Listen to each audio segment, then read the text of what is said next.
It's crunch time at the climate change conference in Paris. Still some really tough negotiations going on. What would it take to shift to renewables? I'm talking about breaking the impasse.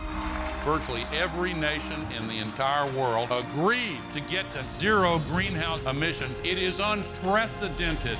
I was frankly amazed by how many people saw the first movie and by the impact that people told me it had on them all over the world. I can't go anywhere without people coming up to me and telling me very moving personal stories about the changes they made in their lives, their businesses, the organizations they're a part of. Some people just completely changed the trajectory of their lives. So it was a very happy surprise to me that, according to what people have told me, it really did have an impact. The next generation would be justified in looking back at us and asking, what were you thinking? Couldn't you hear what the scientists were saying? Couldn't you hear what Mother Nature was screaming at you? The title, Truth to Power, has kind of a double meaning. One that we're all familiar with, and then a deeper meaning that I really think is important. The first meaning is everybody has used or heard the phrase, speak truth to power. Use the facts, according to the best available evidence you can find, to confront those who wield political power or who are running businesses that you patronize, and just speak truth to power. That was a catchphrase in the civil rights movement, for example.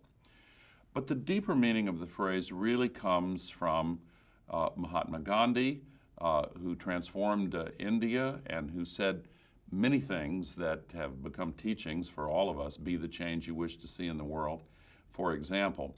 But he used a word in Sanskrit, satyagraha, I may be pronouncing it wrong, but as they've explained it to me, it really translates as truth force. And Gandhi explained that truth can be a force in and of itself. We are drawn to it. We have the ability to feel what's more likely to be true than not. And if we see that being ignored and disregarded and disrespected, then that's the basis for wielding political power based on what we know to be true.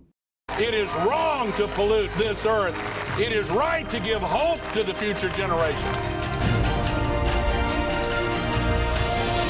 The talent of the directors, Bonnie Cohen and John Schenck, is just incredibly awesome, in my view. When I first saw the rough cuts of what they did, I actually had forgotten that they were there filming some of the scenes that they have in the movie. That may be hard to believe, but anybody who has ever had a kid that turned a tape recorder on or had a video camera on, it's just human nature that you can't constantly be aware of it. You forget it's there. So I found myself having really powerful emotional reactions to some of the scenes that they had captured that I didn't even realize they were capturing at the time. There's a lot of humor. There are some sad things in it.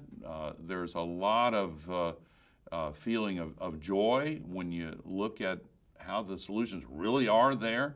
And ultimately, I hope it also creates a feeling inside those who watch it of determination to be a part of the solution. It's going to take all of us. Don't let anybody tell you that we're going to get on rocket ships and live on Mars. This is our home.